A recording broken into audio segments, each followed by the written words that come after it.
بسم اللہ الرحمن الرحیم۔ السلام علیکم۔ جب سلطان صلاح الدین ایوبی رحمۃ اللہ علیہ نے مصر، فلسطین، لبنان، اردن، عراق کو فتح کر لیا تو دیگر مذاہب خاص کر ہندو اور عیسائیوں کو سب سے زیادہ تکلیف تھی کہ ان کے ملک پر اب مسلمانوں کا قبضہ ہو چکا ہے اور ہر طرف اسلام کے احکام کو پھیلایا جا رہا ہے۔ یہاں ایک ہندوؤں اور عیسائیوں کا ملحقہ بہت بڑا قبیلہ آباد تھا، جس کو سلطان صلاح الدین ایوبی رحمۃ اللہ علیہ نے فتح کرنے کے بعد دین اسلام کی طرف آنے کی دعوت دی، جن میں ہندوؤں کی اکثریت اسلام قبول کر چکی تھی، لیکن ہر دور کی طرح ہندو پنڈتوں اور عیسائی پادریوں نے مسلمانوں اور اسلام کے خلاف زہر اگلنا جاری رکھا۔ ایسے میں ایک دن سبز لباس میں خود کو مکمل طور پر ڈھانپے چند افراد کا گروہ تیز تیز قدم اٹھائے ایک جانب کو چلا جا رہا تھا۔ ان کے انداز میں بلا کی تیزی تھی اور ان کا سانس پھولا ہوا تھا۔ یہ سلطان اور ان کے 4 سالار خاص تھے، جو ایک ایسی جگہ پر جا رہے تھے جس کے بارے میں جان کر ان کے رونگٹے کھڑے ہوئے جا رہے تھے۔ یہ منزل ایک ایسی جگہ تھی جس کے بارے میں تشویشناک خبریں انہیں کئی روز سے مل رہی تھی، لیکن آج جو خبر انہیں ملی تھی، اس کے بعد سلطان صلاح الدین ایوبی اپنے محل میں رک نہیں پائے تھے اور اپنے تمام ضروری کاموں کو چھوڑ کر وہ اس جگہ کی جانب تیزی سے چل پڑے، کیونکہ آج اگر سلطان صلاح الدین ایوبی ذرا سی بھی دیر کرتے تو نہ جانے کیا سے کیا ہو جاتا۔ یہ 5 افراد بجلی کی سی تیزی سے شہر کی جانب بڑھے جا رہے تھے۔ یہ شہر حال ہی میں سلطان صلاح الدین ایوبی نے فتح کیا تھا اور اپنے احکامات کے مطابق یہاں پر اسلامی قوانین نافذ کر دیے تھے۔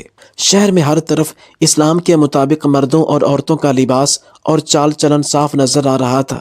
زیادہ دیر نہیں گزری تھی کہ سلطان اور ان کے سالار خاص اپنی منزل مقصود پر پہنچ گئے۔ یہ ایک ایسا کچا سا مکان تھا جس میں صرف ایک ہی کمرہ نظر آتا تھا۔ کمرے کے اندر مکمل خاموشی تھی، لیکن کمرے کے باہر افراد کا جمع غفیر تھا جو اکٹھا ہوا تھا اور خوف اور دہشت بھری نظروں سے ہر کوئی اس منظر نما مکان کی جانب دیکھے جا رہا تھا۔ جب سلطان اس مکان کے پاس پہنچے تو ایک شخص تیزی کے ساتھ آگے آیا اور سلطان کو اطلاع دی کہ اس مکان میں موجود نہ جانے کوئی عیسائی پادری یا ہندو پنڈت آج پھر ایک انسان کو اپنے ساتھ اندر لے گیا ہے اور آج پھر وہ اسے جانور بنانے والا ہے۔ یہ سن کر سلطان کا خون کھول اٹھا۔ کئی روز سے یہ اطلاعات پا رہے تھے کہ شہر کے دور دراز کے اس مکان میں ایک ایسا عیسائی دکھنے والا ہندو پنڈت آ کر آباد ہو گیا ہے جو لوگوں کو اپنے گھر کے اندر بلاتا ہے اور اس انسان کو جانور بنا دیتا ہے۔ اس مکان کے اندر تو پنڈت کے ساتھ ایک انسان جاتا ہے، لیکن اپنے گناہوں کی وجہ سے جب وہ انسان باہر نکلتا ہے تو اس کے سارے جسم پر کبھی صرف پاؤں ہی بنے ہوتے ہیں اور کبھی صرف ہاتھ ہی بنے ہوتے ہیں اور کبھی جانور بن چکا ہوتا ہے۔ لوگوں میں بے پناہ خوف و ہراس پھیلا ہوا تھا اور ابھی بھی حیرانی بھری نظروں سے وہ اس مکان کی جانب تک رہے تھے کہ آیا اس مکان سے ابھی جانور باہر نکلنے والا ہے۔ لیکن سلطان صلاح الدین ایوبی نے جب یہ تمام منظر دیکھا تو ان کی چھٹی حس بیدار ہو گئی۔ سلطان نے دیکھا کہ مکان کے سامنے والے حصے میں صرف ایک دیوار میں کھڑکی اور دروازہ ہے، جبکہ پچھلے حصے کی طرف گھنا جنگل ہے۔ سلطان نے اپنے ساتھیوں کو مکان کے دروازے پر نظر رکھنے کا اشارہ کیا تاکہ اگر وہاں سے کوئی جانور باہر نکلے تو فوراً ایکشن لیا جا سکے۔ خود سلطان تمام افراد سے نظر بچا کر مکان کے پچھلے حصے کی طرف چلے گئے۔ پیچھے گھنا جنگل پھیلا ہوا تھا جس میں ہاتھ کو ہاتھ بھی سجائی نہیں دیتا تھا۔ سلطان نے اللہ کا نام لیا اور اپنی ماہرانہ جنگی صلاحیتوں کو استعمال کرتے ہوئے یہ کام ان کے لیے آسان تو خیر نہیں تھا، لیکن اتنا مشکل بھی نہیں تھا کہ جسے سلطان حل نہ کر سکے۔ سلطان کو شکار کا بہت زیادہ تجربہ تھا، اس لیے وہ ایسے جنگلات میں راستہ بنانے کا ہنر بھی جانتے تھے۔ سلطان نے کسی نہ کسی طرح مکان کے پچھلے حصے کی طرف پہنچنے کا راستہ بنایا اور خاموشی سے مکان کی پچھلی دیوار کے ساتھ لگ کر کھڑے ہو گئے۔ تھوڑی سی اضطرابی اور جستجو کے بعد سلطان کو چھوٹا سا سوراخ دیوار میں نظر آ گیا۔ یہی تو سلطان چاہتے تھے، وہ جاننا چاہتے تھے کہ آخر اس مکان کے اندر کیا ہو رہا ہے، اور جب سلطان نے سوراخ سے جھانک کر مکان کے اندر دیکھا تو ان کی روح تک ہل کر رہ گئی، کیونکہ اندر واقعی لباس سے عیسائی لیکن شکل سے ہندو دکھنے والے پنڈت کے ساتھ ایک انسان موجود تھا، اور جو کچھ اس انسان کے ساتھ ہوا اسے دیکھ کر سلطان صلاح الدین ایوبی جیسے مضبوط انسان بھی اندر تک ہل کر رہ گئے تھے۔ اندر کے ہولناک منظر نے سلطان صلاح الدین ایوبی کی سانسوں کو بھی ہلا کر رکھ دیا تھا۔ وہ چاہ کر بھی اس وقت کچھ نہیں کر سکتے تھے۔ آخر کار چپ چاپ سلطان صلاح الدین ایوبی جنگل کے بیچ میں سے نکل کر واپس مکان کے سامنے والے حصے میں آ گئے۔ سلطان کے ہوش اڑ چکے تھے اور وہ کچھ کہنے اور سننے کے لائق نہیں تھے۔ زیادہ دیر نہیں گزری تھی کہ اچانک مکان کا دروازہ کھلا اور ایک بڑا سا سیاہ ریچھ بھاگتا ہوا دروازے کے باہر نکل آیا۔ اتنے بڑے اور خوفناک ریچھ کو دیکھ کر تمام افراد چیخنے لگے اور سارا مجمع چھٹ گیا۔ لوگ اپنی جانوں کو بچانے کے لیے اپنے گھروں کی جانب بھاگنے لگے، کیونکہ ریچھ ہر طرف افراتفری پھیلائے جا رہا تھا اور حملے کی غرض سے بھاگ رہا تھا۔ اس ہیبت ناک ریچھ کو دیکھ کر سلطان کے ساتھ آئے ہوئے تمام بہادر اور ماہر جنگجو سالاروں نے اپنی اپنی تلواریں نکال لی۔ وہ ریچھ پر حملہ کرنے کے لیے بالکل تیار تھے، لیکن اس کی نوبت ہی نہ آئی اور ریچھ خود ہی بل بلاتا ہوا جنگل میں جا گھسا۔ سلطان صلاح الدین ایوبی سارے منظر کو دیکھ کر بے حد پریشان تھے۔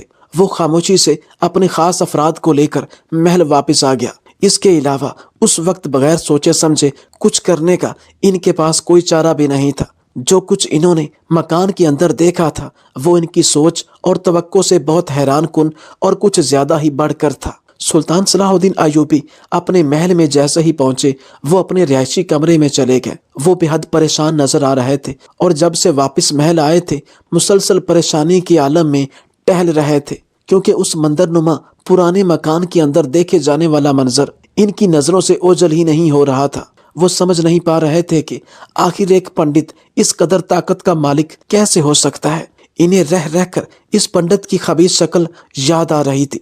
سلطان صلاح الدین ایوبی رحمۃ اللہ علیہ کو اپنے شہر پر باطل قوتوں کے سائے منڈلاتے ہوئے نظر آ رہے تھے۔ اس سے پہلے کہ کچھ بہت برا ہو جاتا سلطان کو اسے روکنا تھا، لیکن روکنا کیسے تھا؟ سلطان کو اس چیز کے لیے کوئی بہترین لاہ عمل تیار کرنا تھا۔ آخر کار بہت زیادہ گہری سوچ بچار کے بعد سلطان کے ذہن میں ایک سوچ ابھری اور سلطان نے اس پر عمل کرنے کی ٹھانی۔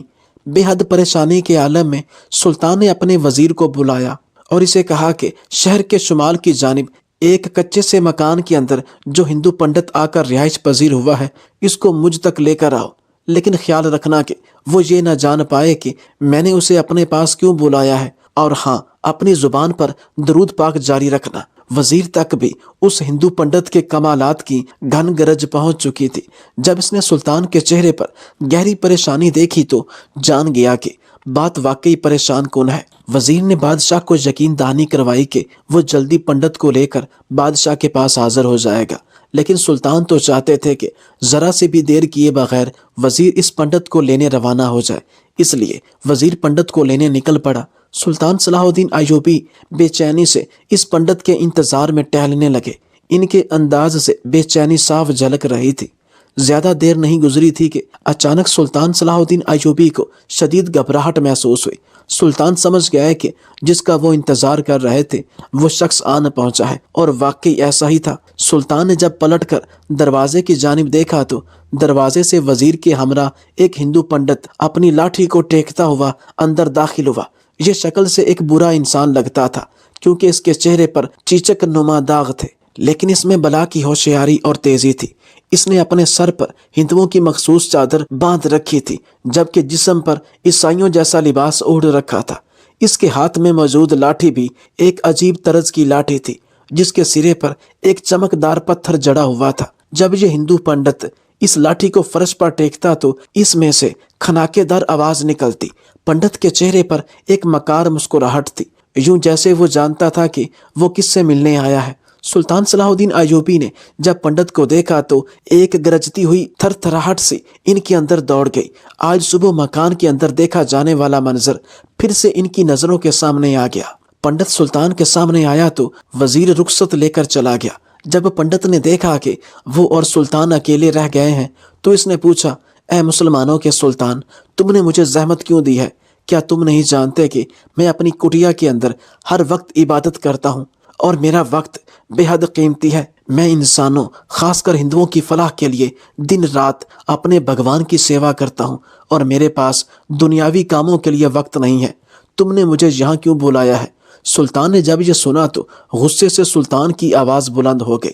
سلطان نے پنڈت سے کہا، اے پنڈت، میرے سامنے اپنے جھوٹے خداؤں کا نام نہ لے جو اپنی مدد آپ نہیں کر سکتے۔ وہ انسانوں کی فلاح یا تیرے ہندوؤں کی مدد کیسے کریں گے؟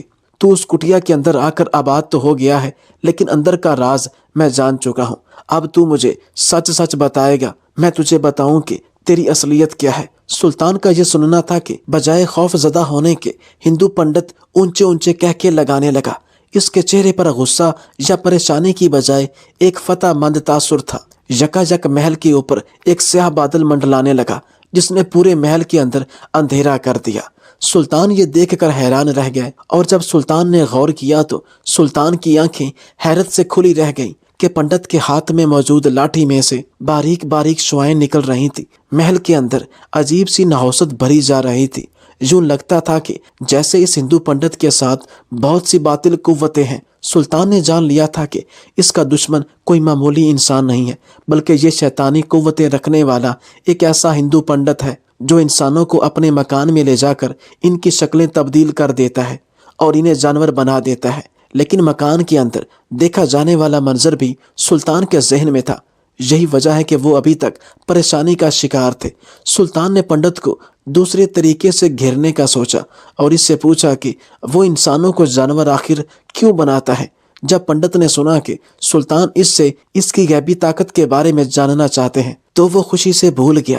کہنے لگا، میں انسانوں کو ان کے اعمال کی بدولت جانور یا انسان بنا دیتا ہوں۔ جو کوئی شخص اپنے آپ کو اس امتحان کے لیے پیش کرتا ہے، میں اسے اپنے بھگوان کے سامنے لے جاتا ہوں، اور اگر وہ انسان پاپی ہوتا ہے تو جانور بن جاتا ہے اور ساری عمر اپنے کردہ پاپوں کی سزا بھگتتا ہے۔ لیکن اگر وہ انسان نیک ہوتا ہے تو میرے بھگوان اسے بخش دیتے ہیں اور وہ انسان کی صورت میں ہی اسے گھر سے باہر نکالتے ہیں، کیونکہ اس شہر کے مسلمان لوگ پاپوں سے بھرے پڑے ہیں۔ یہی وجہ ہے کہ میرا بھگوان انہیں جانور بنا دیتا ہے۔ سلطان نے جب یہ سنا تو مسکرا دیے۔ اب وہ اچھی طرح سے جان چکے تھے کہ اس ہندو پنڈت کا راز کیا ہے۔ مکان کے اندر دیکھے جانے والے منظر کی کلئی ان کے سامنے کھل گئی تھی، لیکن وہ یہ سب ہندو پنڈت کو نہیں بتا سکتے تھے۔ اگر وہ ایسا کر دیتے تو پنڈت دوسرے دن ہی شہر چھوڑ کر بھاگ جاتا۔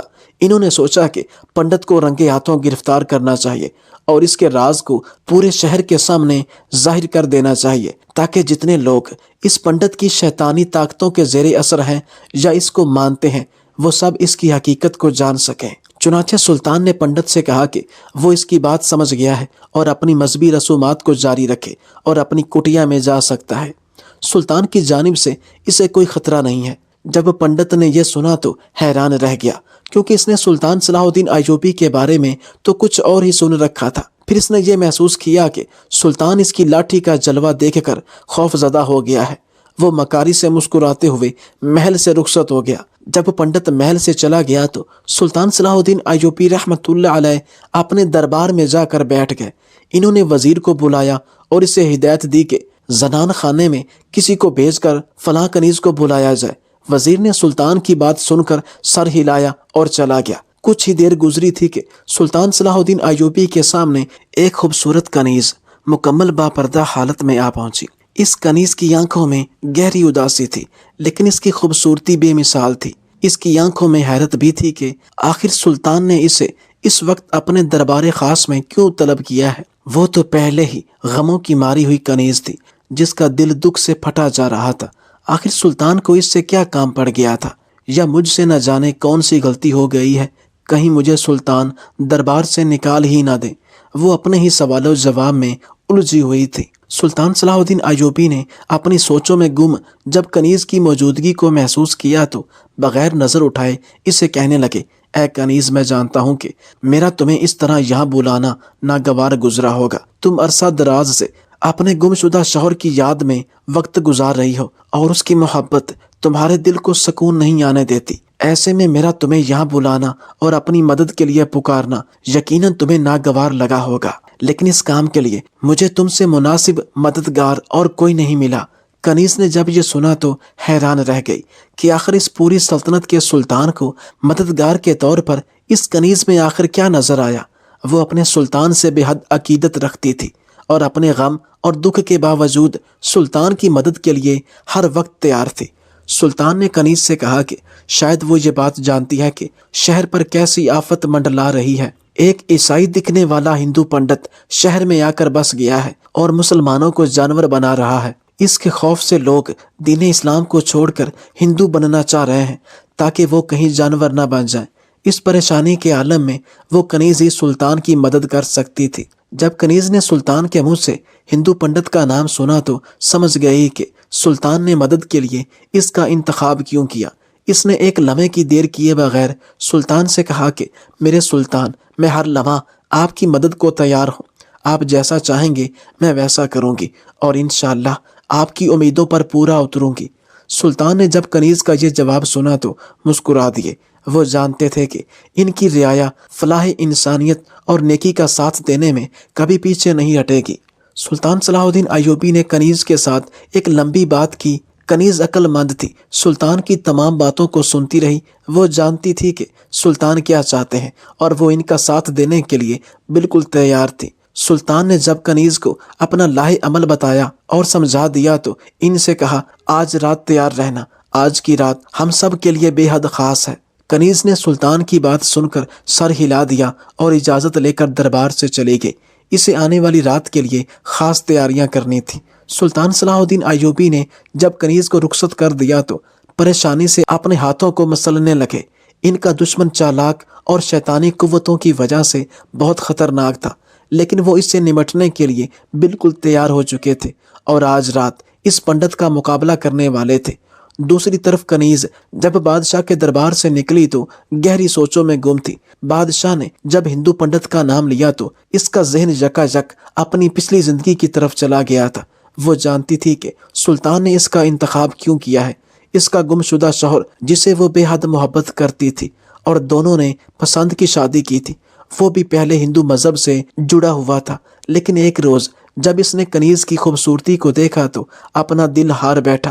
کنیز مسلمان تھی، یہی وجہ تھی کہ دونوں کے ملنے کے راستے میں مذہب سب سے بڑی دیوار تھا۔ کنیز اپنے سچے مذہب کو چھوڑ کر ہندو سے شادی نہیں کرنا چاہتی تھی، اس لیے ہندو لڑکے نے اس کنیز کو اپنانے کی خاطر سچے دل سے اسلام قبول کر لیا۔ کنیز نے جب یہ دیکھا کہ اس شخص نے اس کی خاطر اسلام بھی قبول کر لیا ہے اور اپنا مذہب تک بدل ڈالا ہے تو خوشی سے بے قرار ہو گئی اور فوراً سے شادی کے لیے راضی ہو گئی۔ دونوں کی شادی مذہب کے تحت ہو گئی اور کنیز اپنے شوہر کی محبت دیکھ دیکھ کر خوشی سے پھولے نہ سماتی تھی۔ یہ وہ وقت تھا جب اسے دن رات اپنے شوہر کی خدمت کرنے اور خدا کا شکر ادا کرنے سے فرصت نہ تھی، لیکن اس کی خوشیاں چند دن کی مہمان تھی۔ ایک روز جنگل میں شکار کے لیے گیا اس کا شوہر ایسا گم ہوا کہ عرصہ گزر جانے کے بعد بھی پلٹ کر نہ آیا۔ کنیز کا بے قرار دل اس کا انتظار ابھی تک کرتا ہے، حالانکہ اسے کئی لوگ یہ کہتے تھے کہ اس کے شوہر کو جانوروں نے کھا لیا تھا، لیکن کنیز کا محبت بھرا دل اپنے شوہر کی موت کو تسلیم کرنے کے لیے تیار ہی نہیں تھا۔ وہ انجانے میں دن رات اس کا انتظار کرتی، یہ جانے بغیر کہ وہ کبھی واپس نہیں آئے گا، اور اپنے والدین کے کہنے کے باوجود اس نے دوسری شادی نہیں کی۔ بادشاہ نے ایک ہندو پنڈت سے نمٹنے کے لیے اس کا انتخاب اس لیے کیا تھا کیونکہ وہ لمبے عرصے تک ایسے انسان کے ساتھ رہی تھی جس کا مذہب ہندو ہوا کرتا تھا، ان کے رہن سہن اور مذہب سے کسی حد تک واقف تھی، اس لیے وہ سلطان کی بہترین مددگار ثابت ہو سکتی تھی۔ کنیز اپنے گھر میں جا کر رات کا انتظار کرنے لگی۔ دوسری طرف محل میں سلطان صلاح الدین ایوبی بھی اپنی تلوار کی دھار پر ہاتھ پھیرتے بے صبری سے سورج کے ڈوبنے کے منتظر تھے۔ یوں ہی رات کا اندھیرا پھیلا۔ سلطان صلاح الدین ایوبی اپنا بھیس بدل کر محل سے باہر نکل آئے۔ ایک مخصوص گلی میں کنیز بھی سیاہ نقاب میں خود کو ڈھانپے ان کا انتظار کر رہی تھی۔ یہ دونوں تیز تیز قدم اٹھاتے جنوب کی جانب بڑھنے لگے۔ ان کے قدموں کی دھول ماحول کو ناساز کر رہی تھی۔ ان دونوں کا رخ اس ہندو پنڈت کے گھر کی جانب تھا۔ زیادہ دیر نہیں گزری تھی کہ یہ دونوں مکان کے عین سامنے جا پہنچے۔ رات کے اندھیرے میں ہندو پنڈت کے گھر کے اندر ایک شمع روشن تھی، جس کا مطلب تھا کہ وہ جاگ کر اپنے مذموم مقاصد میں مشغول ہے۔ ہر طرف شیطانی قوتوں کا پہرا تھا۔ سلطان صلاح الدین ایوبی نے اللہ کو یاد کرتے ہوئے کنیز کو اشارہ کیا، جسے وہ سمجھ گئی، اور آگے بڑھ کر کنیز نے پنڈت کے مکان کا دروازہ کھٹکھٹایا۔ کئی بار کھٹکھٹانے پر اس پنڈت نے دروازہ کھول دیا۔ کنیز جو دروازے کے سامنے کھڑی تھی، اس نے دیکھا کہ دروازہ تو کھلا ہے لیکن پنڈت دکھائی نہیں دے رہا۔ اس نے دل بڑا کرتے ہوئے پنڈت کے مکان کے اندر قدم رکھ دیا۔